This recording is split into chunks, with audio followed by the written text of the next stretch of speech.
2. Test 1 2. Test. 1 2. Testing 1 2. Testing 1 2. Testing 1 2. Testing 1 2. Testing 1 2.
It's ready to go as well.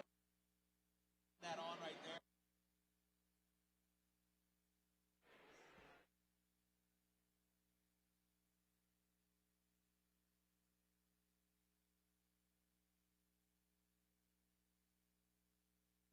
Test 1 2. Test 1 2. Test 1 2. Test 1 2. Test 1 2.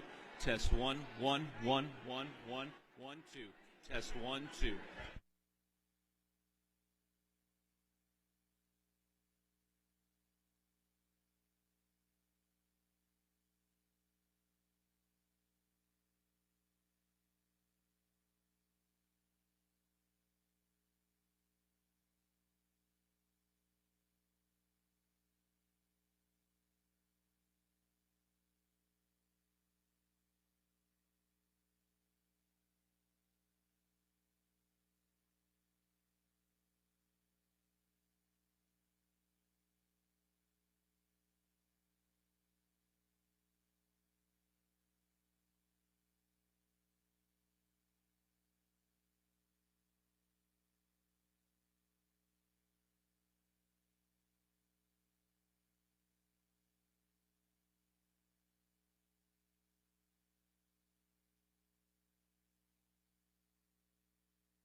Please take your seats.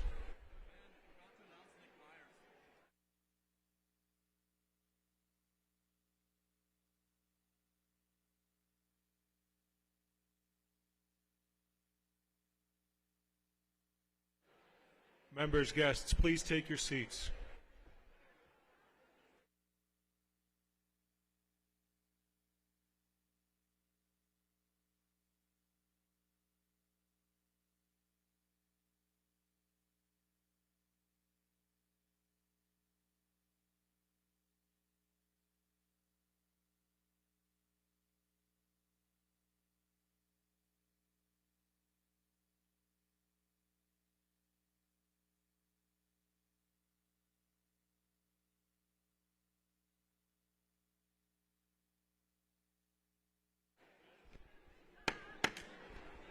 Please take your seats.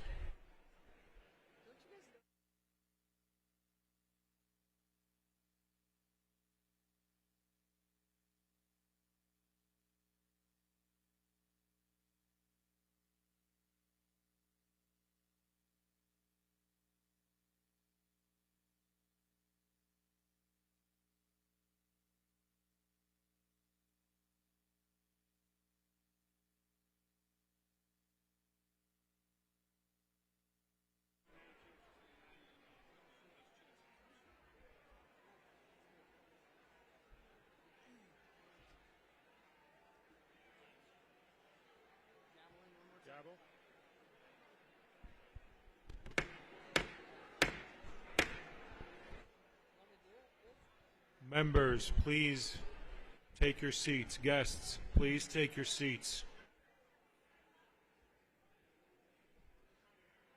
You are all more than welcome to socialize after. Please take your seats now.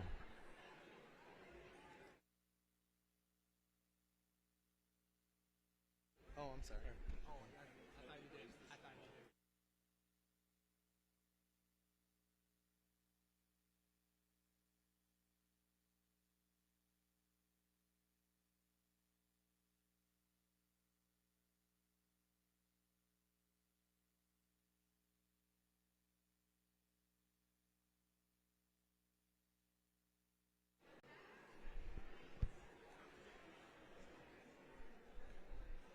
Once again, good afternoon.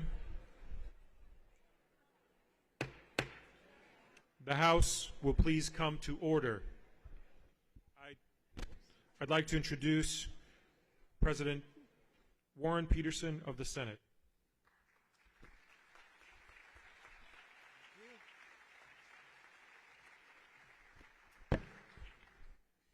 Good afternoon and welcome. The joint session of the first regular session of the 56th Legislature is called to order.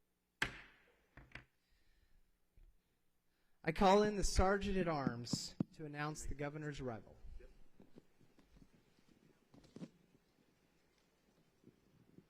Mr. President, Mr. Speaker, the Joint Organization Committee from the Senate and the House of Representatives is waiting in the inner lobby to present Her Excellency Katie Hobbs, Governor of the State of Arizona.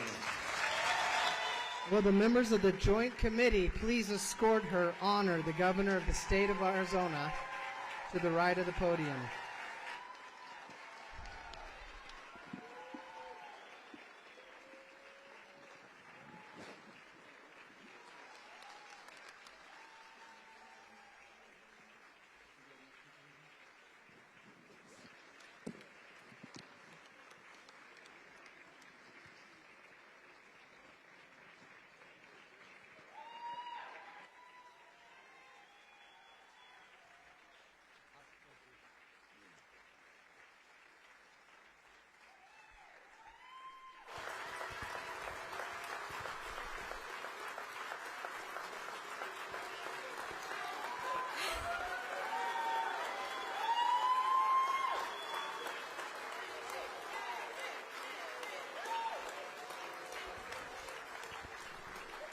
Thank you.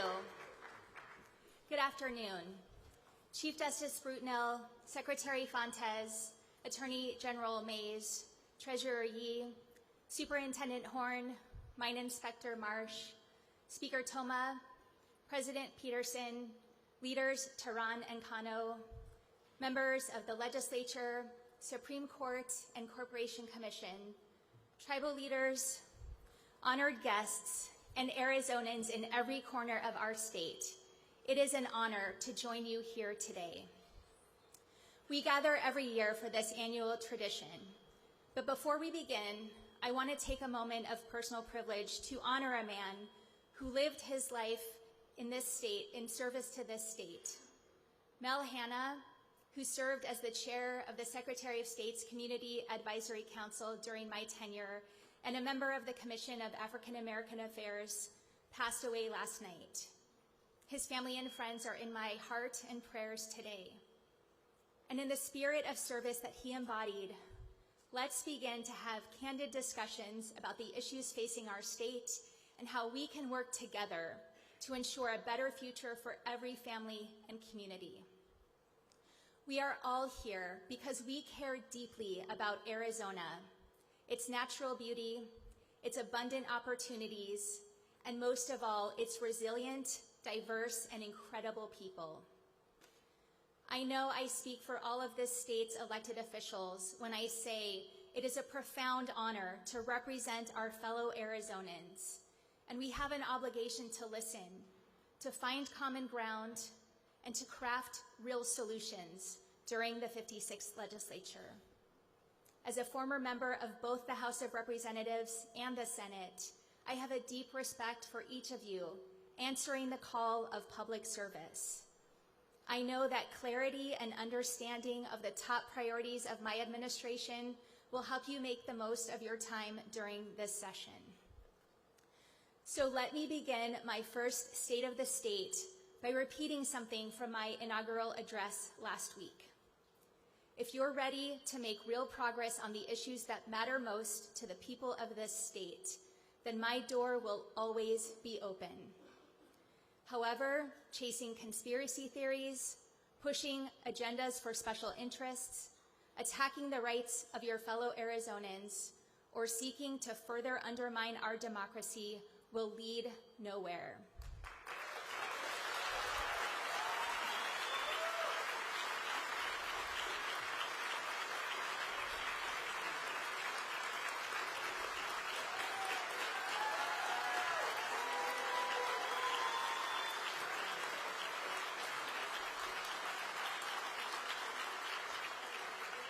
Instead, I would like to extend an invitation. Let's work together to make a significant impact in the lives of the families and communities of this state today and for years to come by lowering costs, investing in public education, securing our water future, tackling the affordable housing crisis, and other real issues that are holding back too many. The people of Arizona have sent us here to find solutions to these issues, and that's exactly what my administration will be focused on doing for the next 4 years.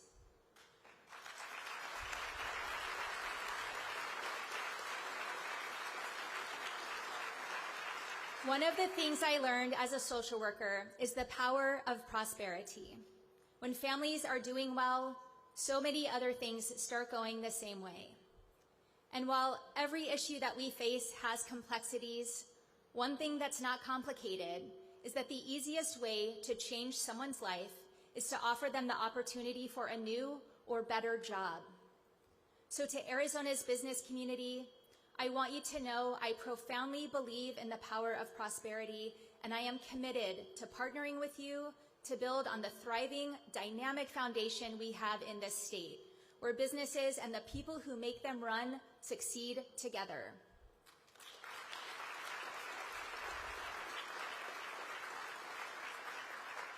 To Arizona's educators, parents, and students, you know better than anyone that education must be the top issue we tackle. As we work to find solutions, I will always seek and listen to your guidance. To Arizona's tribal governments and nations, your voices will be heard in my administration. Your sovereignty will be respected, and your contributions will be recognized as we move into the future.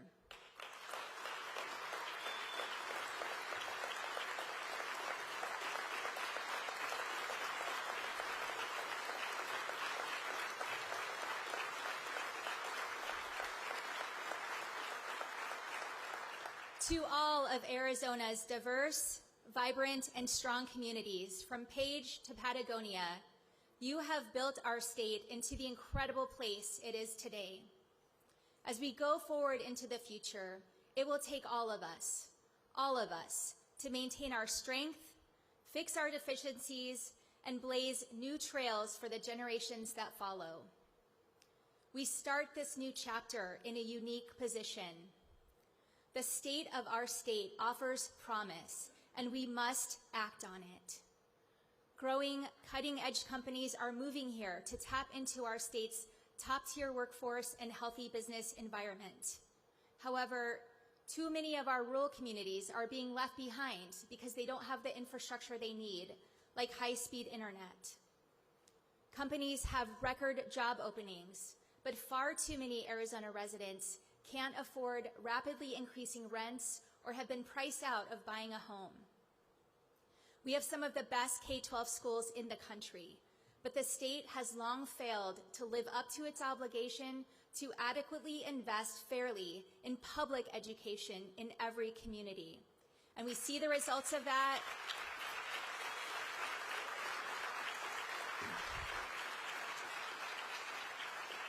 We see the results of that failure with high teacher vacancy rates and some districts with crumbling infrastructure. Arizona has stunning landscapes and unrivaled natural beauty. However, we must do more to protect our forests and watersheds from the devastating effects of fire and drought.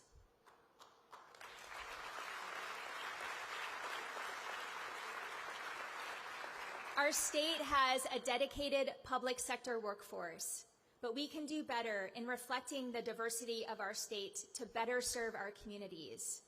Those who work in public service should feel empowered, and it is our responsibility to ensure barriers to accessibility and opportunities are broken down for all. As we look to the future, we cannot continue to kick the can down the road on these issues and so many others. We owe it to our fellow Arizonans, both this generation and the next, to face these challenges head on. As I said in my inaugural address, I'm an optimist, especially when it comes to Arizona. I believe we are the greatest state in this nation. I believe in our educators and our students. I believe in the men and women who protect our public safety every day. I believe in our innovators, risk takers, and entrepreneurs. I believe in our public servants. I believe in the future of our incredible state, and I know you do too. In the late Governor Rose Mofford's 1989 State of the State address, she spoke about difficult choices as she challenged the legislature to do the right thing, funding elementary and high school education, supporting our state's healthcare system access, and other critical challenges of her time. No one should be surprised that Governor Mofford fought for the right thing and chose not to back down from those challenges. She had a deep understanding of what the people of Arizona wanted and what they needed. As a Democratic governor working with Republican lawmakers, she knew when to find bipartisan compromise and when to stand firm in her beliefs. As we begin to write this new chapter for the state we all love, I ask that we all take inspiration from Governor Mofford's actions and look toward the future, to the partnerships we will forge, to the challenges we will overcome together, to the good we will do for our fellow Arizonans. My hope is that when you leave here today, you understand that I and my administration are committed to action and to improving the lives of every Arizonan.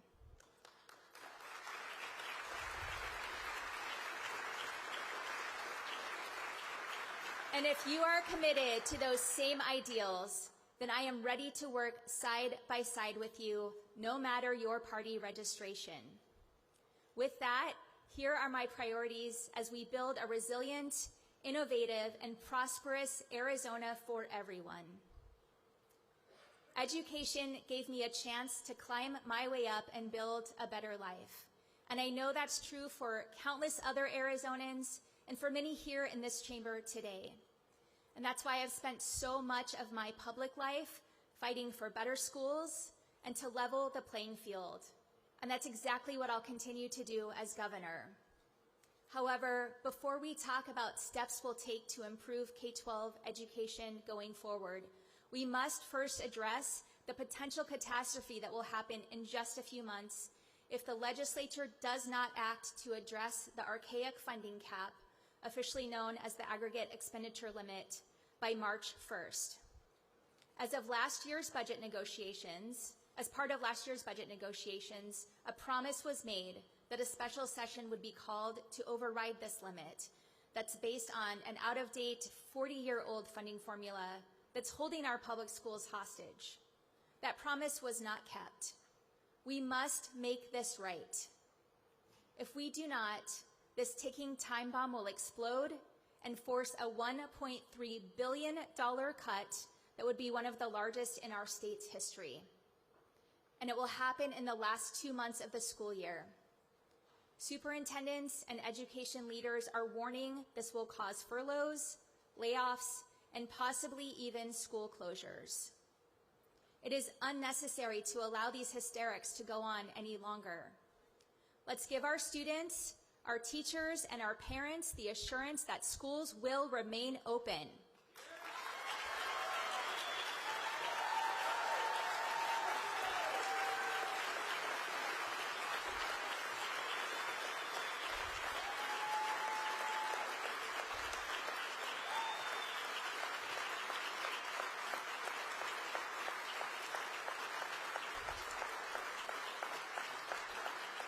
The solution is simple, and it doesn't cost another penny to do the right thing. Representative David Cook has already introduced a resolution to override this outdated limit. This legislature should bring it to the floor. The Democrats in both chambers are ready to act on this immediately.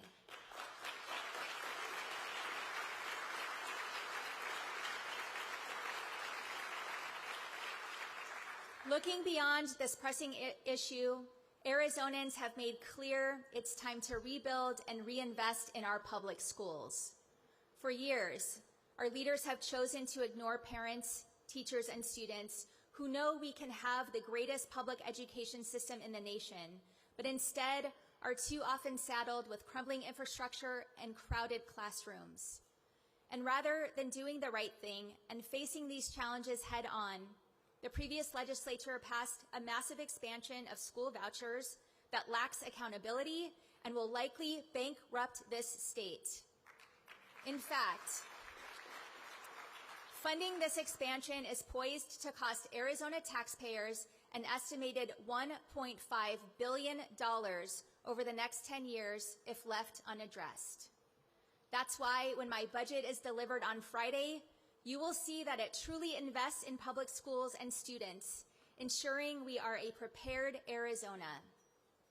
We will begin with our public school teachers, who continue to be caught in the middle of crises of our own making, and for thousands of them, it's too much.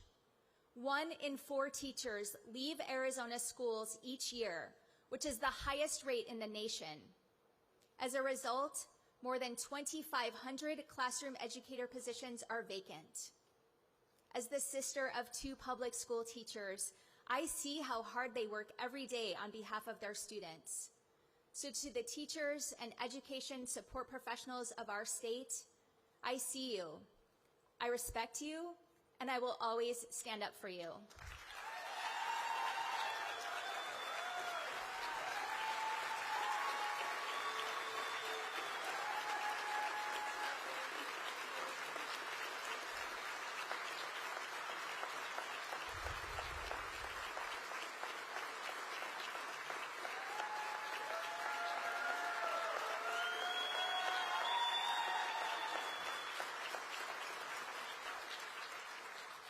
To the members of this legislature, I hope we can all agree that when we keep the most talented teachers in the classroom, our kids win, our families win, and our communities win. That's why I'll be launching an educator retention task force to develop a thorough framework and make recommendations to improve class sizes, resources, working conditions, and other factors that will put us on a path to fix these issues and retain educators. The reality is, we don't have an educator shortage. What we have is a retention crisis.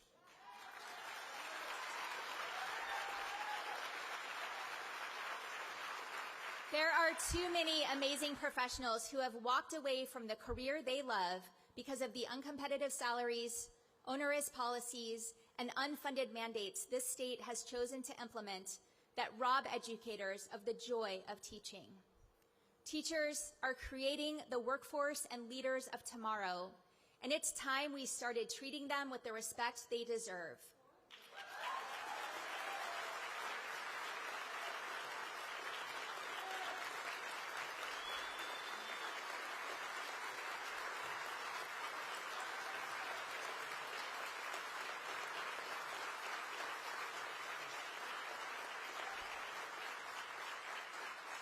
For the last 5 years, Arizona has been involved in a lawsuit about school facilities funding. Last week, with support from Attorney General Mays, my office led the successful effort to put the brakes on a costly and wasteful trial scheduled to start today so that we can focus on solving problems instead of needlessly paying lawyers millions to fight in court.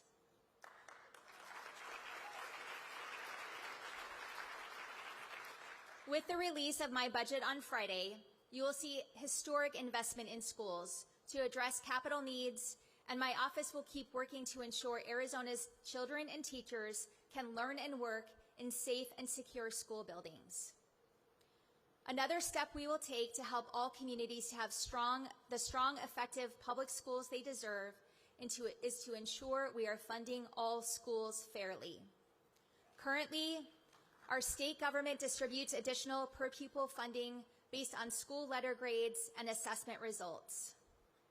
This approach has largely benefited only schools in high-wealth areas of Arizona's two largest counties, Maricopa and Pima, while leaving rural and economically struggling areas behind. To address this inequity, my budget redirects the $68.6 million for that program to the base support level, which goes to all schools across our state instead.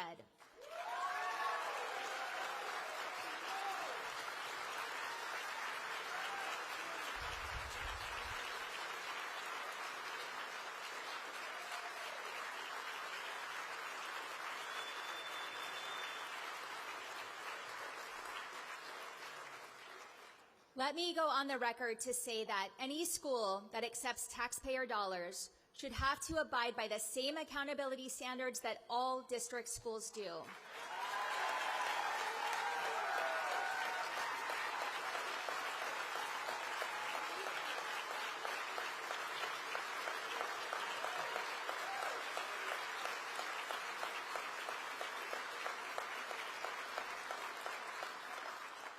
We have seen too many examples of individuals and shady corporations taking advantage of the system and our students.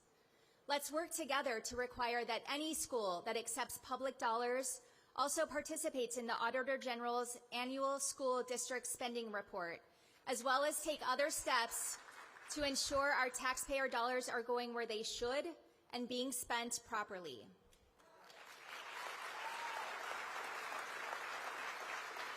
Beyond this work to ensure transparency for how taxpayer funds are spent, there are other direct actions to support our schools and students. We need to prioritize hiring social workers and counselors for our schools to address the mental health crisis among children and teens. Currently, each counselor in an Arizona school provides services for more than 700 kids on average.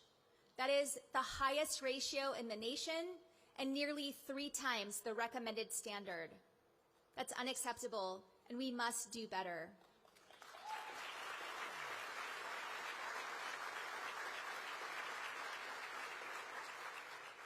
I strongly urge legislators to continue bringing solutions to my desk to ensure our public schools in all communities have the resources they need to help our kids succeed. Let us now turn our attention to opportunities for our state's next generation after they graduate high school, where my administration will work to help create access to a wide range of education opportunities as they embark on the next chapter of their lives. That means investing in community colleges, particularly in rural Arizona.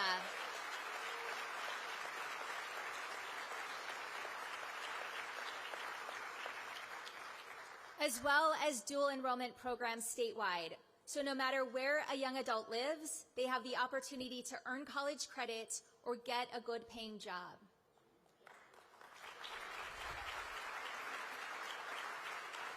For tens of thousands of other students, choosing to pursue a four-year degree from one of our state's major public universities is the right path. And make no mistake, we have three of the finest colleges in the country right here. Arizona State University, Northern Arizona University, and the University of Arizona all produce workforce-ready graduates, attract millions of dollars in investments, and push the boundaries of knowledge and innovation. They are incredible resources for our state's residents and for the entire nation. And we must continue to improve access to these institutions for higher learning. That's why we're expanding the Arizona Promise Scholarship Program, which last year made college more affordable for over 4,000 families, by including funding capacity for an additional 10,000 students who will now have an opportunity to pursue a college degree but otherwise would have been held back by the associated costs. But we're not stopping there.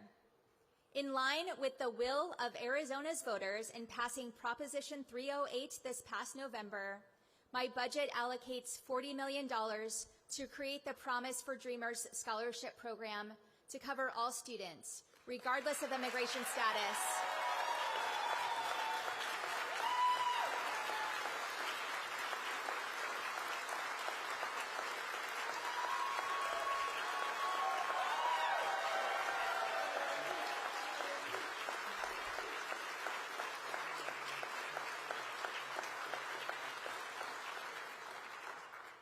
My administration is ready and willing to work with any member of this legislature to find additional solutions.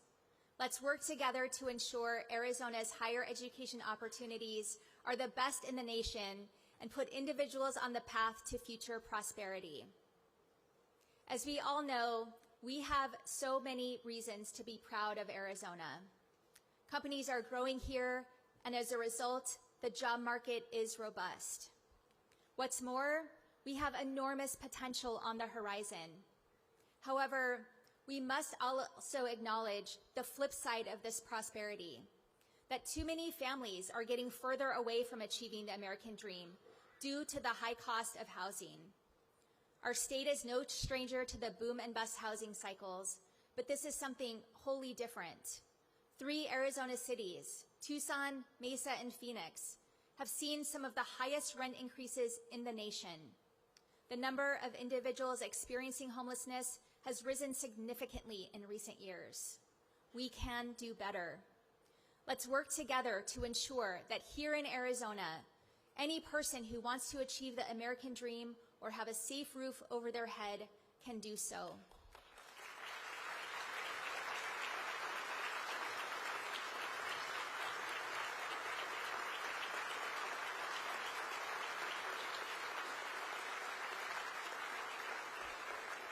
My administration's first step will be to support a $150 million investment into the Housing Trust Fund this year, and I will call for additional support in the years ahead.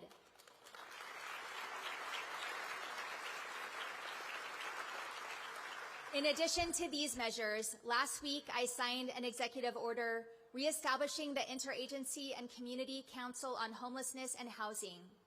This council will help coordinate and foster collaboration among state and local agencies, the private sector, and nonprofits to help identify solutions for individuals and families experiencing homelessness or struggling with housing affordability. Beyond housing, Our efforts to support individuals and families must address the rising costs of everyday items and services. Even as our state continues to be an incredible place to live and work, we can do more to help our fellow Arizonans get ahead.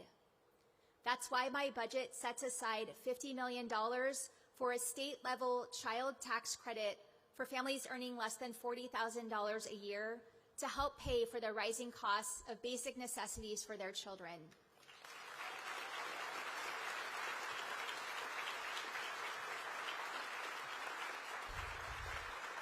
We will also help lower costs for Arizona families by exempting diapers and feminine hygiene products from our state sales tax.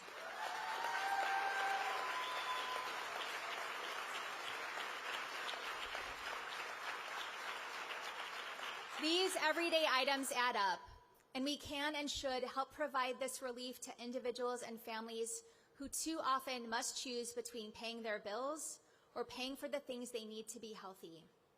But this should only be the start. My administration is ready and willing to work with you, and my door will always be open to any member who brings forward a serious proposal to help Arizona families, seniors, and communities. Let's work together to find ways to lower costs and help every community across our great state thrive economically.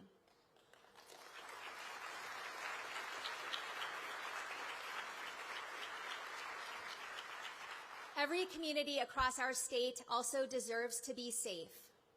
Building an Arizona for everyone means building a safe Arizona for everyone.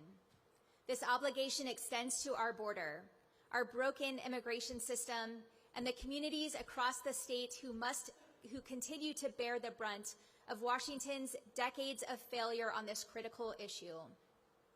Unfortunately, immigration has been politicized for far too long. Arizona voters told us in November they don't want or need political stunts designed solely to garner sensationalist TV coverage and generate social media posts.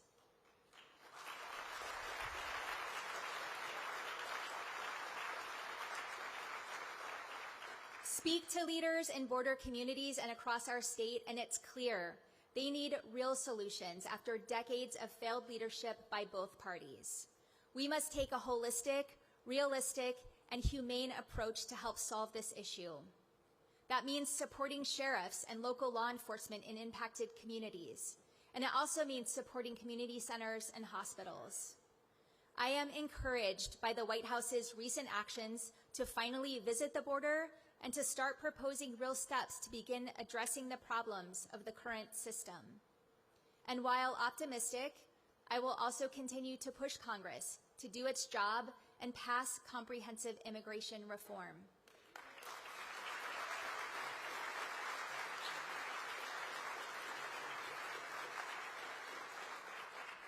Visit border communities and speak with local leaders and law enforcement like I and many others here have done, and you'll come away with a broader understanding of the complexities of this issue and the urgent need to institute solutions.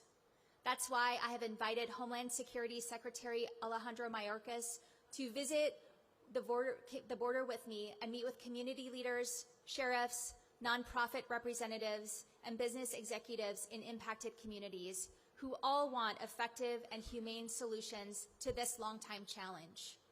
I look forward to working with law enforcement, nonprofits, and community leaders throughout my time in office to identify real solutions, hold the federal government accountable, and create a safe Arizona for all its residents.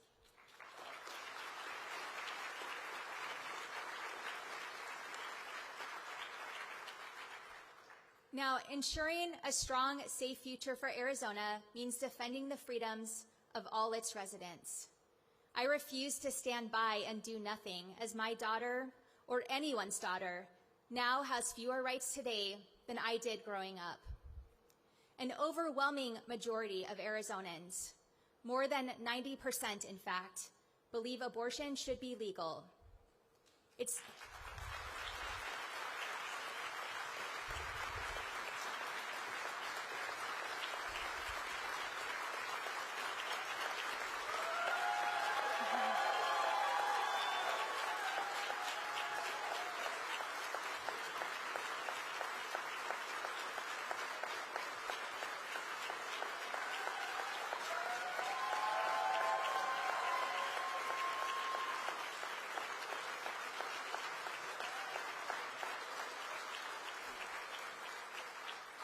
It's time we all heed the message of the people of this state and meet this moment to ensure that we can always make our own healthcare decisions.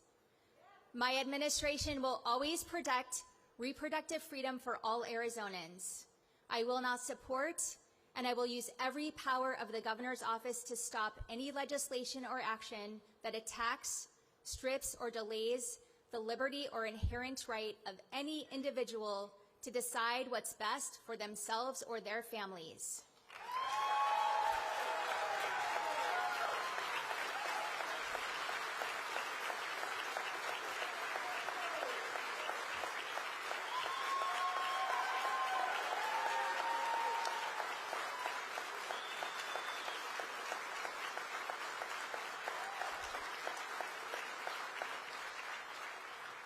My budget will also match the federal Title X money our state receives to provide reproductive health services and family planning medication, bringing our total to more than $12 million. This step will increase the program's impact here in Arizona for significantly more low-income women. However, this should only be a start. I urge members of the legislature to put bills on my desk that will protect women, support families, and create a future for Arizona where anyone, regardless of gender, can succeed.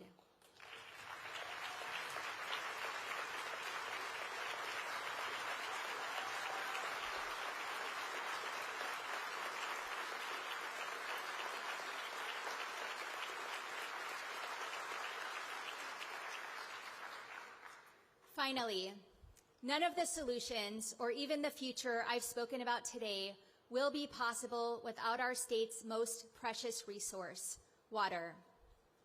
We must talk about the challenge of our time.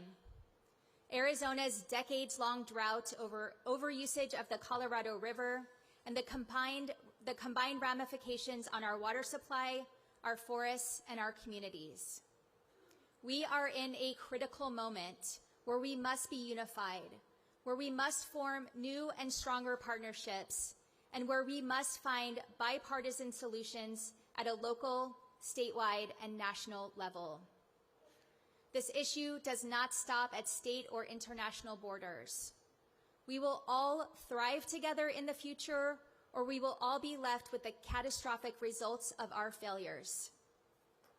From the work our current Senators Sinema and Kelly are leading, to the accomplishments of former Senator John Kyle and former Governor Bruce Babbitt, to decades of efforts by Arizonans before them, our state's leaders are at their best when they reach across the aisle for pragmatic solutions on this issue.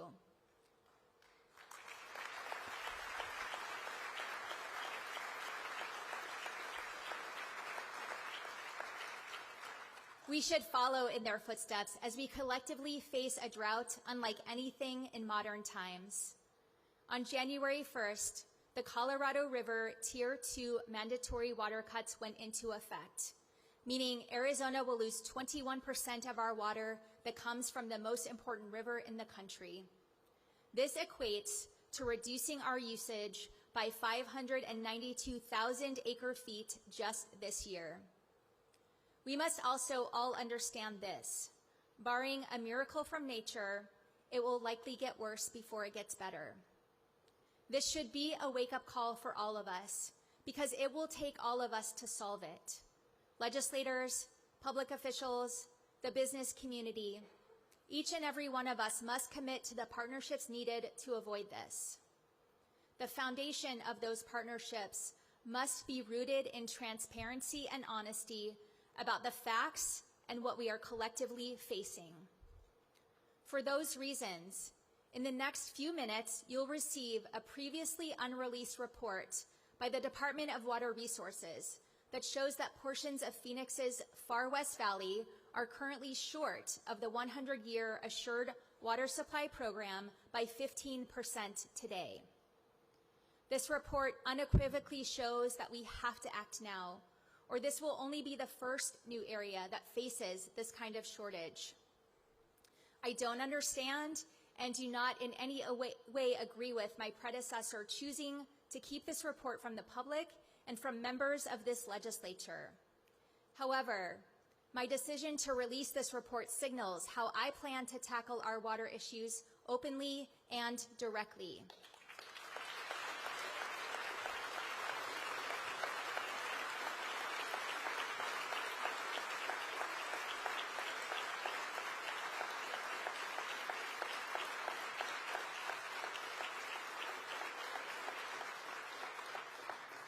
Experts here in Arizona and across the nation agree there is no silver bullet solution to our current water challenges.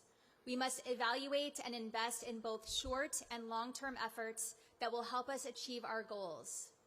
This reality drives the three components of my plan for a resilient Arizona.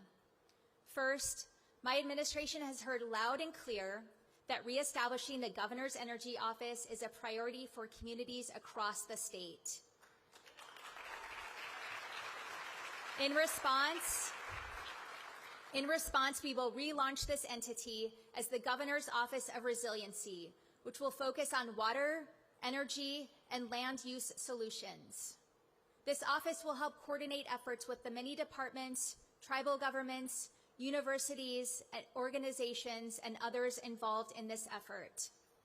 Arizona needs partnerships on a local, state, regional, and national level, and I intend to put us in the best position to do so. Next, my administration will issue an executive order to launch the Governor's Water Policy Council to modernize and expand the Arizona Groundwater Management Act.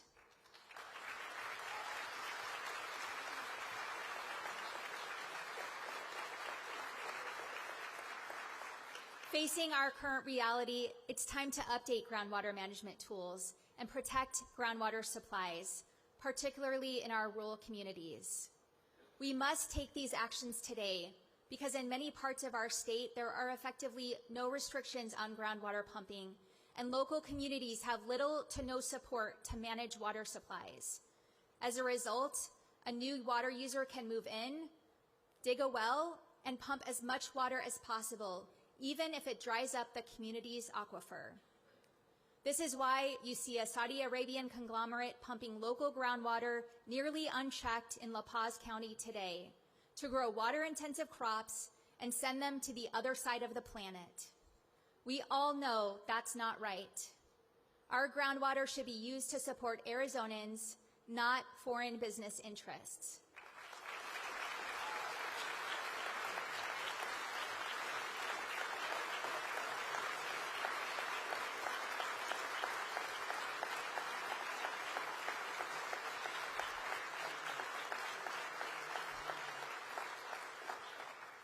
Let's close this water poaching loophole and work together to modernize the Arizona Groundwater Management Act.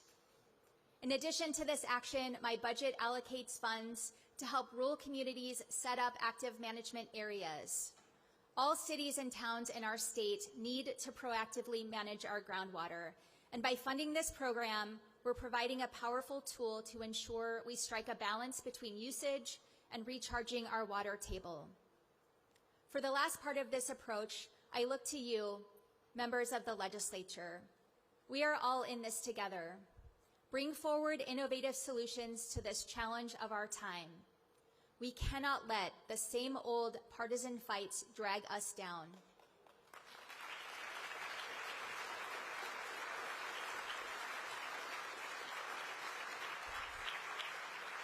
My administration is ready and willing to work with you, and we will always do what's best for Arizona and its people. It is my belief that we all understand the gravity of the challenges before us, and it is my hope that we will use this opportunity to once again prove to the people of our state, the nation, and around the world Arizona's visionary leadership when it comes to ensuring a stable water supply for the millions of people who call this place home. These challenges will not be easy, nor will the other issues we need to confront, including fixing prisons, improving accessibility for all Arizonans, lowering childcare costs, supporting veterans, protecting older and vulnerable Arizonans, and so much more. But the people of Arizona did not send us to this capital to solve easy problems or to leave them up to the next generation. They sent us here to do the right thing, no matter how difficult that may prove to be. We will not let them down.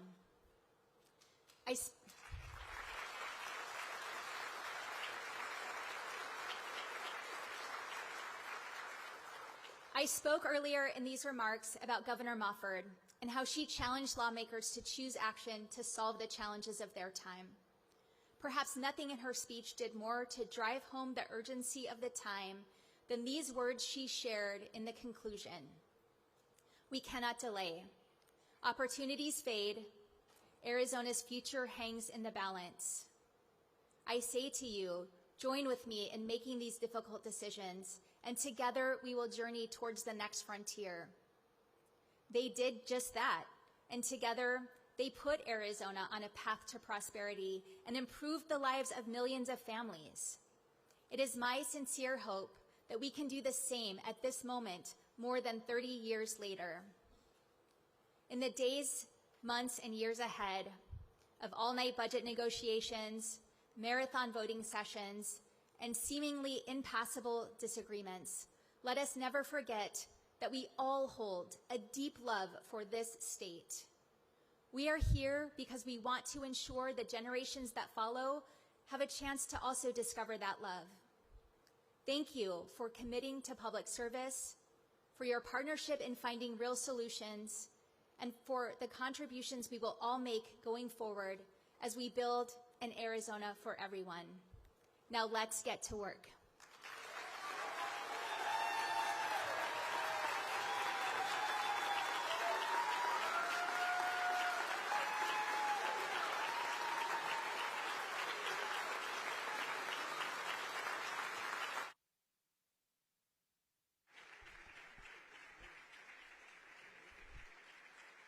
Members of the Joint Committee, please escort the governor from the chamber, I guess.